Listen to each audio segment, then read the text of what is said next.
Michael Keck. I grew up in East Texas, Hunt County area. I was born in Sulphur Springs, and I was raised in East Texas, rural area. Yeah. Went to obviously a rural school district. Yeah.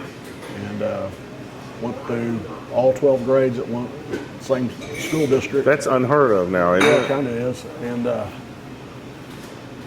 then even went to college in the same county, which is it was East Texas State University when I went there. Yeah. But now the name has changed a couple of times. You and I were laughing because we went to the same school. I went and got my master's degrees from there. You did? And it was Texas A&M Commerce then. Right. Now it's East Texas A&M. Yeah. Yeah. They kind of went back to their East Texas and Exactly. blend it together. Where Yeah. But yeah, so I went to college there and stayed in the area, started working in law enforcement. Well, I got my criminal justice degree. Yeah. And started in law enforcement in the same county. So right there in that county for a long time is where I stayed and worked. And Okay. So and you worked for which department again? well, I started out as a reservist for a small agency Okay. in Hunt County. It was called West Walkeny, little bitty agency, small 2 or 3 man department. Yeah. And then I went to work full-time paid with the Hunt County Sheriff's Office. Okay. And you late stayed there 80s. for a while. Stayed there for a little while, then I went to work for the state. And what did you do with the state? I went to work for TDCJ and worked for the parole division a long time. So I went kind of migrated into the community corrections type work. Were you a parole officer? Parole officer. Okay. And I worked a caseload for doing that. And then did that for a long time, started getting a little burned out on it. Yeah. But too early to retire from there. So I was trying to look something within the agency to do, and finally found a good niche of went to work for, transferred over to since I had a law enforcement background, Yeah. the Office of the Inspector General for TDCJ. Did you like that better? Yeah, I really enjoyed it. It was a great experience. Okay. And so how many years did you work there in total? Almost 8 Okay. on that end of it. Yeah. So, but it all stayed in the same retirement system, Yeah. everything. Okay, great, So I great. finished up there. Yeah. After how many years total? It was right at 27 and a half, Okay. almost 28. What initially drew you to a career in criminal justice? Well, as I started out in law enforcement, Yeah. and I was thinking about that, and it wasn't until I was late in high school that I even started really getting interested in it. Yeah. And I knew some local police officers in the area that I grew up. Yeah. And but in high school, my senior year, I had to do a research paper. I picked law enforcement as they wanted to be the instructor wanted to be on a profession of some sort, so I picked law enforcement Okay. or policing. And so I did that, and a local police chief gave me a book that I could use, and I interviewed him. I had to interview somebody in the policing profession. Yeah. And then he gave me this book also to reference, and you may be familiar with it. And it's called Street Survival by Caliber Press. Have you ever heard of it? Yeah, Caliber Press. Yeah. Definitely. And so I started reading that and using that as a reference for my research paper.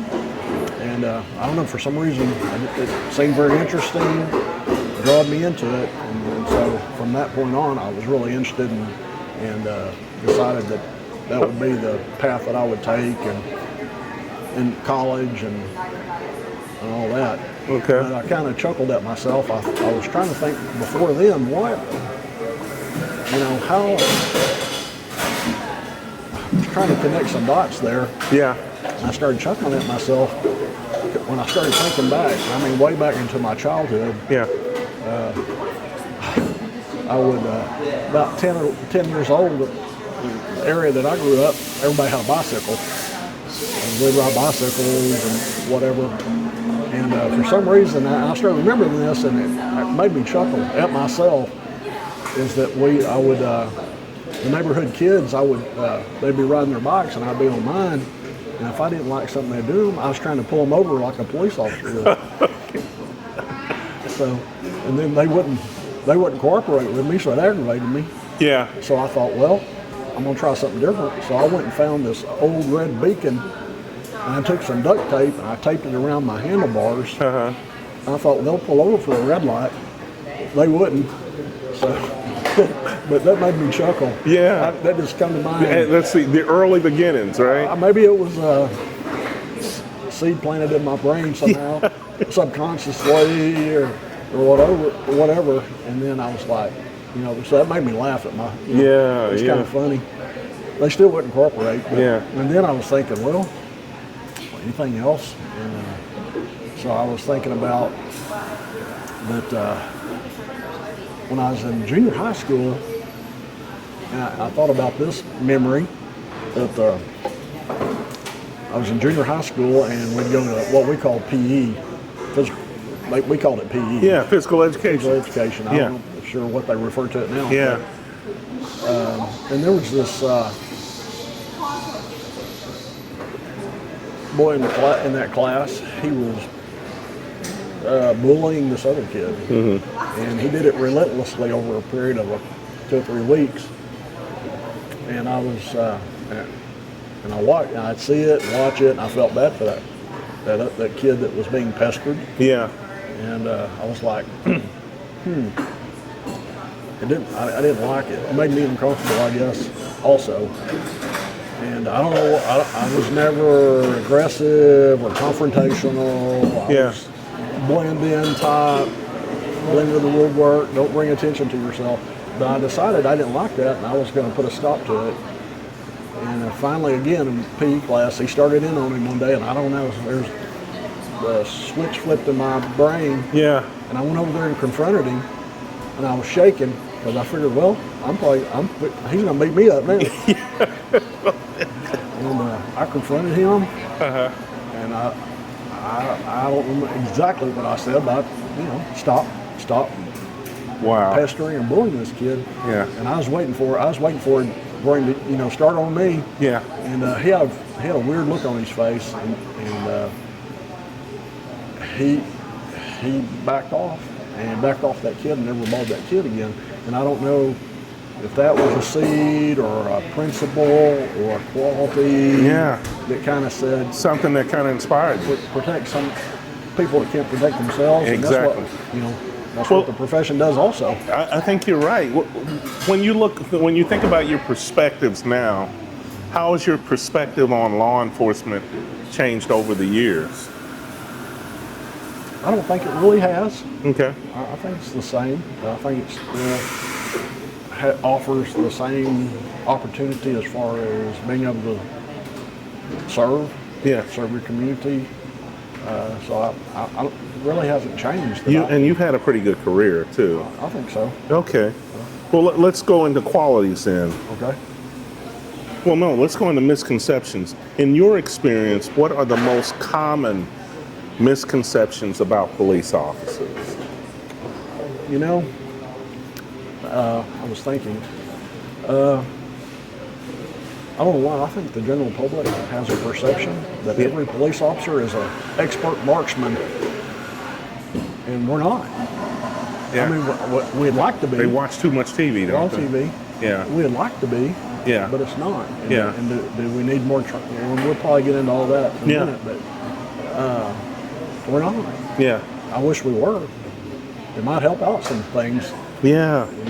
Well, what qualities do you believe are essential for a police officer to have?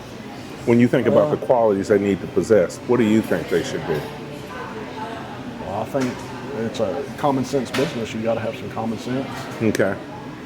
That's sometimes not always so common anymore. Empathy. Okay.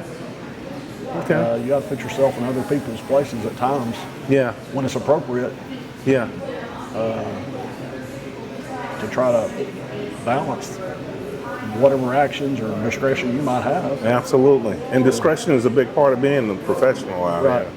here. Yep. Yes, sir. And I think emotional awareness, where you're at emotionally all the time, so you don't let yourself lose control Yeah. Yeah. of your emotions. And now, there's a lot or seems to be, you hear more about suicide in law enforcement. Yeah, yeah, And people need, need to be more mindfulness about that, yeah, both internal and external to other people that's you're working with. yeah.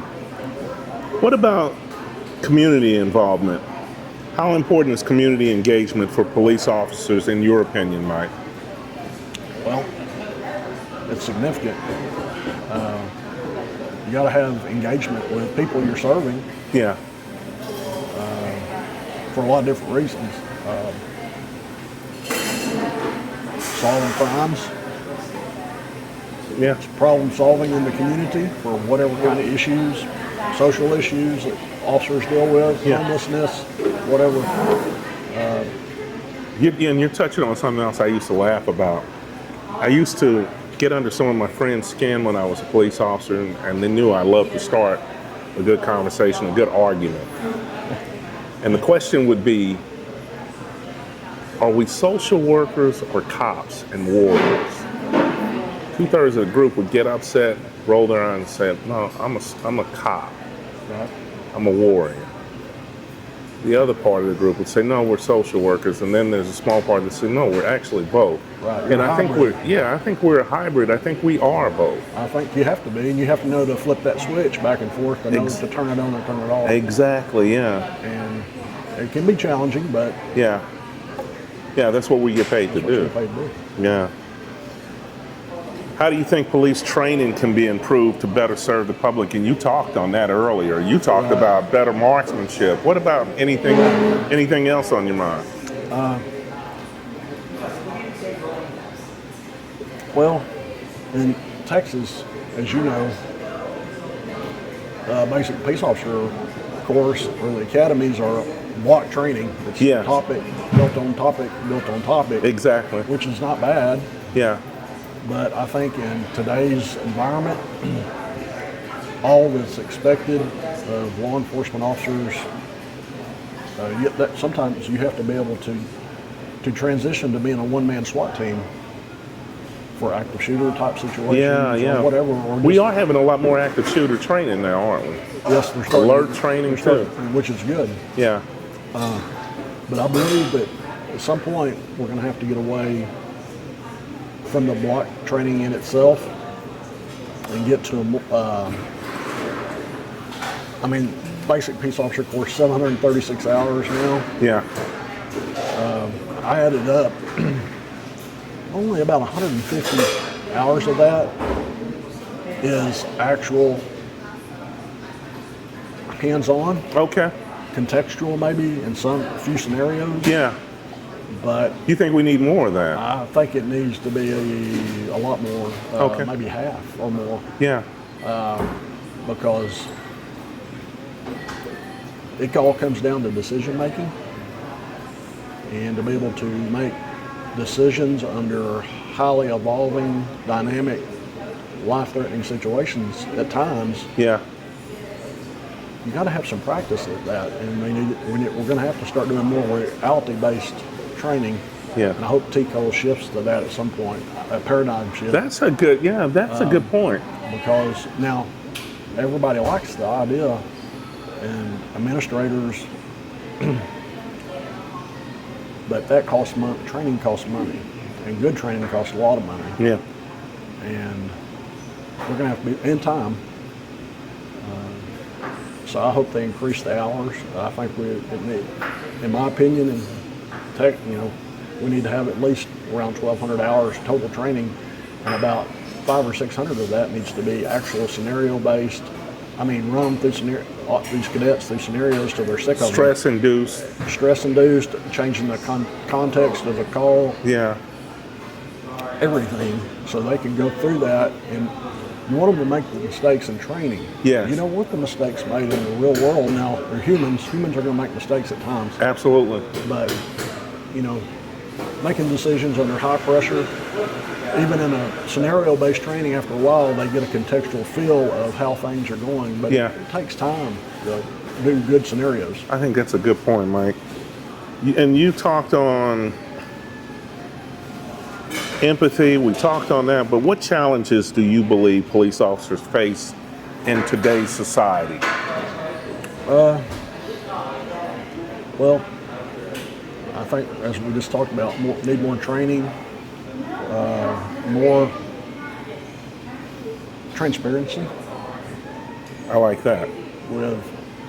from an organizational standpoint of an agency, because that's the public. That's what they want. They want to be able to know they can trust Yeah. the people that they've given a lot of power to make that you make decisions that changes people's lives or could. Absolutely. So I think more community engagement. It's a challenge, but with all the technology now, there's different ways to do it.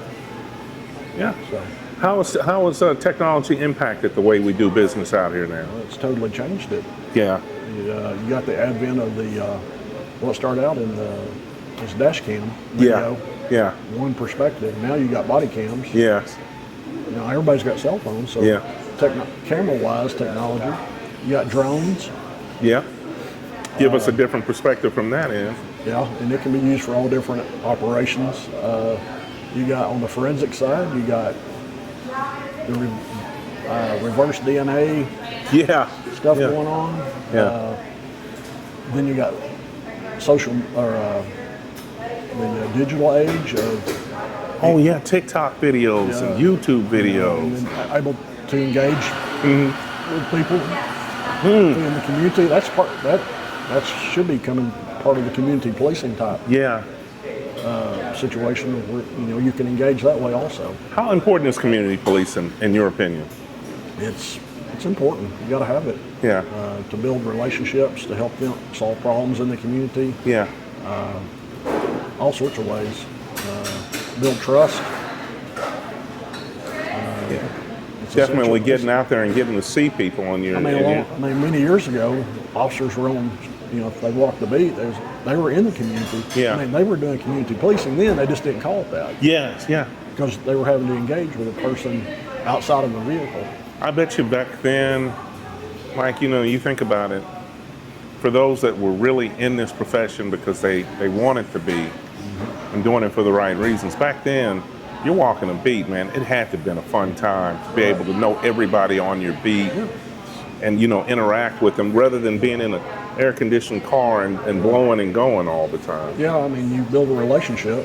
Yeah. And then you found out what was going on in the community, what the problems were, where. And to that extent now, I don't know if you have to get out and walk 2 or 3 miles, but just, we've said this for a long time, stop the car, get out, talk to people a little bit. Yeah. Yeah. Some people want to talk to you, some people may not. Yeah. It's fine. Yeah. Yeah. Well, what do you think the biggest issue for today's police officer is? If you think about a big issue at all, what would you think it would be? Well, it always comes training in my mind Yeah. for me. Yeah. The short answer, training. More training. Yeah. And we need it. What advice would you give to someone considering a career in policing or law enforcement? If you had to give them advice, what would it be? Get good training. Go to an agency that's going to provide good training. Yeah. Robust field training. Do your research on areas, agencies. Yeah. Look at retirement plans also. Who offers a good retirement plan? I am so glad that you said that, Mike. Look, I don't know if this younger group even thinks about retirement. They think about advancement before they think about that. Yeah.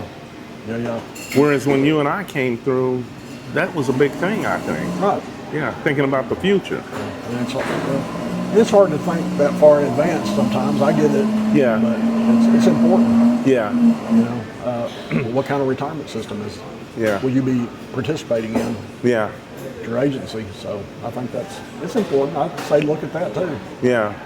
And try to find a good fit for you wherever you're going to go, whether it be a state agency, a city, county, or whatever. Yeah. How should police officers handle negative situations in their district or in their community that they're dealing with, they're working? Negative as in? Just, we see all of this negative stuff that comes out on police. I think for me, I look at videos and I only see a snippet. We all do.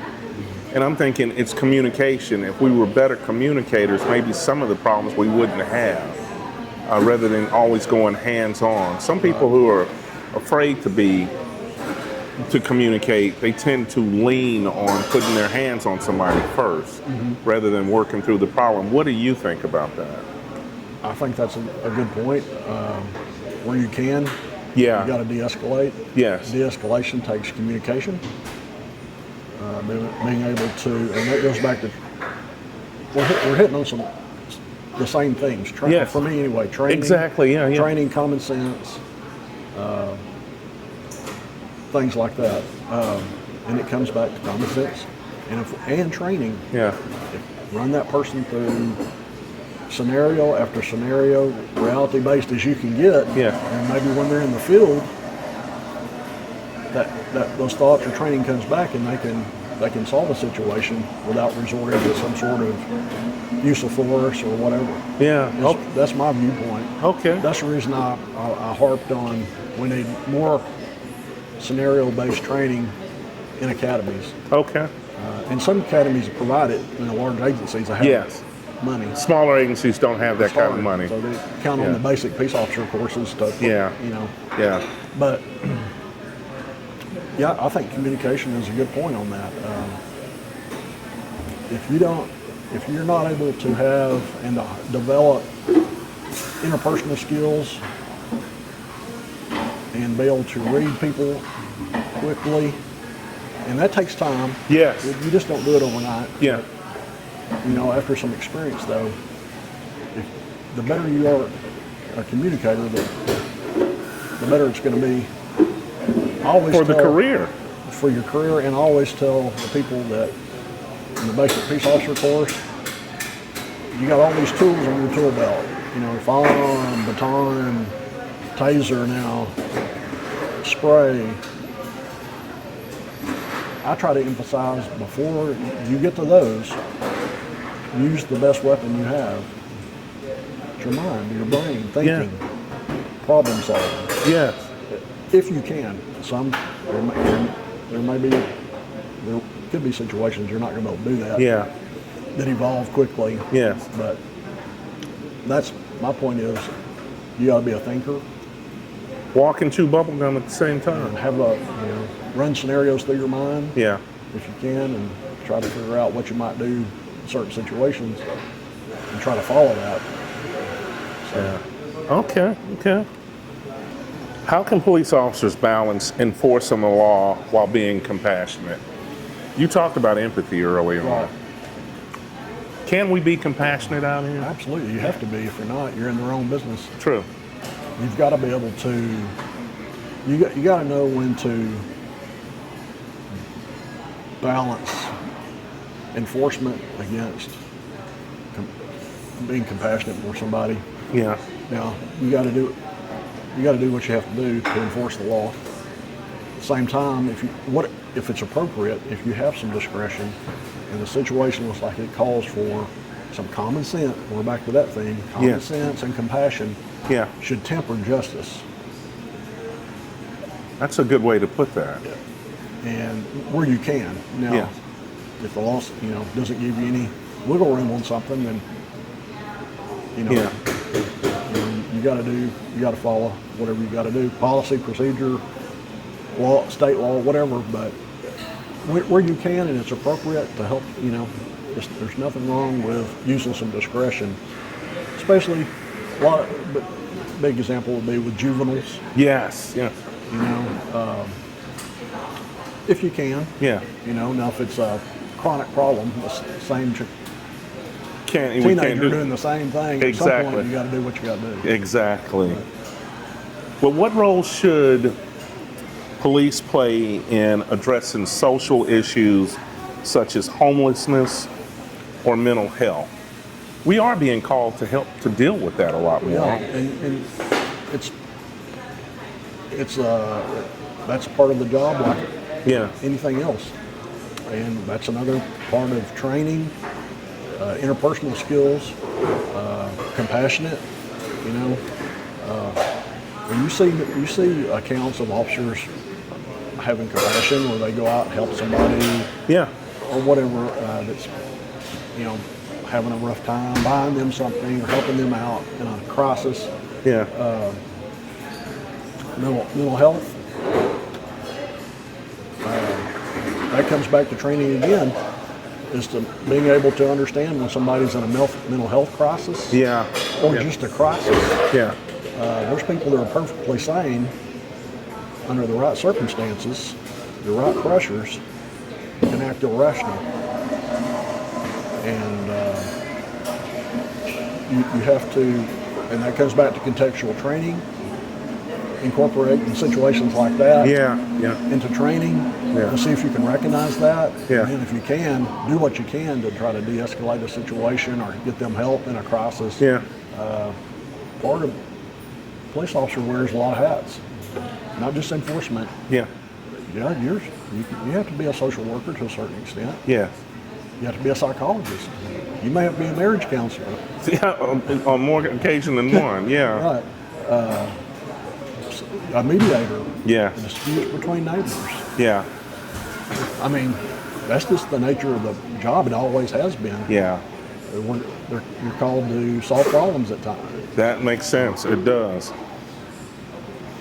How do you think current events have influenced perceptions of police and how we do business? Well, a lot of it's been negative. Yeah. Some justified, some not so justified, maybe. But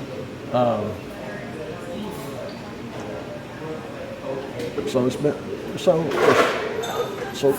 negativity, but as a profession, if somebody in the profession makes a choice and it's a bad choice, it affects all of us. I don't care if it's in another state, Yeah. if it's here in Texas or another agency or whatever. Yeah. If it's really high profile negativity, we all have to deal with it to a certain extent. I think you're right. And so if it does happen, then we have to figure out a way to address, be transparent, and self-police ourselves, make changes, address issues, try to do better. If it's something we could have done better at, that's... and to a large degree, we constantly evaluate what we could have done differently or better if we come up to similar situations in the future. We review what we've done, and I think that's a good thing. You have to self-reflect. Yeah. If you don't, you're not going to learn anything. True. It's just like life at times, Yeah. in general. Yeah. Yeah.